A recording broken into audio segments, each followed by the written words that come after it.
Universe यानी ब्रह्मांड हमेशा से रहस्यों का खजाना रहा है। इस अनंत असीमित ब्रह्मांड में अनगिनत रहस्य छुपे हुए हैं। ऐसे रहस्य जिसकी परतें वैज्ञानिक जितनी बार खोलने का प्रयास करते हैं, उसका रहस्य उतना ही गहराता चलता है। मनुष्य अपनी जिज्ञासाओं के समाधान के लिए हर बार विज्ञान के सहारे यूनिवर्स के मिस्ट्रीज को डिकोड करने का प्रयास करते हैं, लेकिन विज्ञान भी कई बार इनके अनसुलझे रहस्यों के आगे मौन हो जाता है। अब तक के इंसानी रिसर्च द्वारा ब्रह्मांड को पूरी तरह समझ पाना संभव नहीं हुआ है। फिर भी विभिन्न वैज्ञानिक अनुसंधान ब्रह्मांड के विकास और विस्तार के बारे में कुछ स्वीकार्य और प्रमाणिक थ्योरी प्रस्तुत करते हैं। बिग बैंग थ्योरी या महाविस्फोट सिद्धांत ब्रह्मांड की उत्पत्ति के ऐसे ही सर्वाधिक स्वीकार्य एवं प्रमाणिक थ्योरी हैं। तो आइए विस्तार से जानते हैं इस थ्योरी के बारे में। बिग बैंग थ्योरी को विस्तारित ब्रह्मांड परिकल्पना भी कहते हैं। इसे बेल्जियम के कैथोलिक पादरी एवं वैज्ञानिक जॉर्ज हेनरी लेमेत्रे ने 1927 में प्रतिपादित किया था। इस थ्योरी के अनुसार करीब 13.8 अरब वर्ष पहले समस्त भौतिक तत्व एवं ऊर्जा एक पिंड में ही केंद्रित थी, जिसमें अनंत ताप व घनत्व था। फिर इसमें हुए एक महाविस्फोट से प्रारंभिक ब्रह्मांड की उत्पत्ति हुई एवं ब्रह्मांड के कण एक दूसरे से दूर जाते हुए विस्तारित होने लगा, जो आज भी निरंतर जारी है। इसके साथ ही समय, स्थान और वस्तु की उत्पत्ति हुई। अब सवाल यह उठता है कि बिग बैंग की घटना के बाद क्या क्या हुआ। तो आइए जानते हैं कि असल में क्या हुआ था। सबसे शुरुआत में हुई गैलेक्सी यानी आकाशगंगा की उत्पत्ति। जी हाँ, प्रारंभिक ब्रह्मांड में पदार्थ और ऊर्जा का वितरण समान नहीं था। घनत्व में अंतर के कारण ग्रेविटेशनल फोर्सेस में अंतर आया, जिसके चलते पदार्थ आपस में इकट्ठा होने लगे और कुछ अरब वर्ष बाद हाइड्रोजन तथा हीलियम के बादलों के संकुचन से गैलेक्सी का ओरिजिन हुआ। नासा के हबल स्पेस टेलीस्कोप और अन्य ऑब्जर्वेटरीज के डाटा के मुताबिक यूनिवर्स में लगभग 200 अरब गैलेक्सीज हैं, जो कि पहले के अनुमान से 10 गुना ज़्यादा हैं। अभी हाल ही में जेम्स वेब स्पेस टेलीस्कोप से लिए गए तस्वीरों से इनकी संख्या इससे भी अधिक होने का अनुमान है। साथ ही यह भी संभावना है कि प्रत्येक गैलेक्सी में 100 अरब से भी अधिक तारे हैं। हमारी गैलेक्सी का नाम मिल्की वे यानी दुग्ध मेखला है, जो कि अरबों गैलेक्सी में से एक गैलेक्सी है, जो कि एक बड़ी गैलेक्सी भी नहीं मानी जाती है। फिर भी इसमें लगभग 100 अरब प्लैनेट्स और 400 अरब स्टार्स हैं। तो अब यदि आपको ब्रह्मांड में मौजूद 200 अरब गैलेक्सीज में कुल ग्रहों और तारों की संख्या की कैलकुलेशन करनी हो, तो पूरी संभावना है कि हमारा कैलकुलेटर इसे कैलकुलेट ही न कर पाए, और यदि कैलकुलेट करे तो हम शायद इन आंकड़ों को समझ ही न पाए। चलिए अब जानते हैं और भी रोचक तथ्य। दोस्तों, हमारी आकाशगंगा यानी मिल्की वे के बीच में एक सुपर मैसिव ब्लैक होल है, जिसे सेजिटेरियस ए के नाम से जाना जाता है, जिसकी परिक्रमा सूर्य और पृथ्वी सहित समस्त 8 ग्रह करते हैं। कभी कभी आकाशगंगाएं एक दूसरे के बहुत करीब आ जाती हैं और एक दूसरे से टकरा जाती हैं। जैसे एक अनुमान के मुताबिक हमारी आकाशगंगा मिल्की वे किसी दिन हमारी पड़ोसी आकाशगंगा एंड्रोमेडा गैलेक्सी से टकराएगी। लेकिन घबराना बिल्कुल भी नहीं है, यह घटना लगभग 5 अरब सालों बाद होगी। तब तक हम और आप तो रहेंगे ही नहीं, और पृथ्वी का अस्तित्व भी शायद ही होगा। क्या आपको पता है कि यूनिवर्स की सबसे बड़ी गैलेक्सी कौन सी है? चलिए, अगर आपको नहीं पता हो तो मैं ही इसका सही जवाब बता देता हूँ।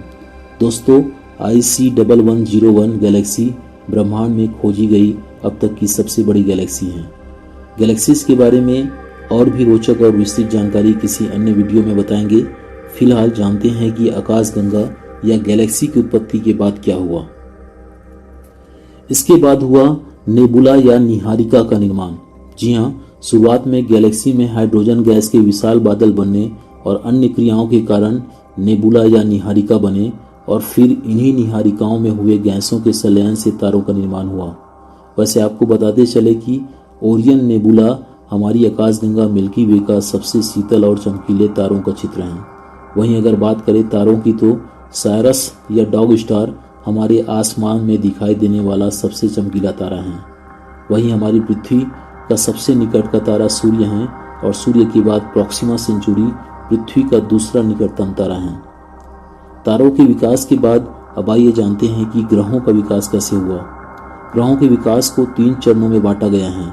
प्रथम चरण में स्टार्स नेबुला के भीतर गैस की गांठ से बना होता है जिसके भीतर गुरुत्वाकर्षण बल कोर के निर्माण और गैस तथा धूल के बड़े पैमाने पर घूर्णन डिस्क का कारण बनता है जो गैसी कोर को घेरते हैं। विकास के दूसरे चरण में गैसी बादल के संघनन से प्लैनेटेसिमल्स यानी ग्रहाणुओं का निर्माण होता है और अंतिम चरण में इन्हीं प्लैनेटेसिमल्स के आपस में जुड़ने से बड़े पिंड अर्थात ग्रहों का निर्माण हुआ है। माना जाता है कि हमारा सौरमंडल 5 अरब वर्ष पहले अस्तित्व में आया था।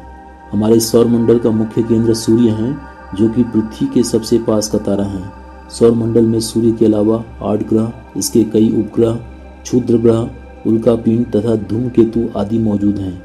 बुध, शुक्र, पृथ्वी, मंगल, बृहस्पति, शनि, अरुण तथा वरुण परंपरागत ग्रह हैं। वहीं प्लूटो, चिरान और सीरस आदि बौना ग्रह हैं। 2006 में इंटरनेशनल एस्ट्रोनॉमिकल यूनियन ने प्लूटो को ट्रेडिशनल प्लैनेट की श्रेणी से हटाकर इसे ड्वार्फ प्लैनेट यानी बौना ग्रह में शामिल कर लिया। इस तरह से हमने जाना कि बिग बैंग थ्योरी से कैसे ब्रह्मांड की उत्पत्ति हुई और इनके विस्तार के परिणाम स्वरूप कैसे Galaxy, nebula, stars and planet का निर्माण हुआ। लेकिन क्या आपको पता है कि ब्रह्मांड का अंत कैसे होगा? हम में से अधिकांश ने शायद इसकी कल्पना भी न की हो, पर अंत तो एक न एक दिन सबका निश्चित है। वैज्ञानिकों ने ब्रह्मांड के विस्तार एवं अंत के संभावनाओं के बारे में निम्न थ्योरी प्रस्तुत की हैं। पहली थ्योरी है द बिग रिप थ्योरी या महाविच्छेद सिद्धांत। इसके अनुसार संभावना व्यक्त की गई है कि ब्रह्मांड तब तक विस्तारित होता रहेगा जब तक प्रत्येक परमाणु टूटकर इधर उधर फैल नहीं जाता और इस तरह आकाशगंगा, ग्रह, तारों के अंत के बाद ब्रह्मांड का अंत हो जाएगा।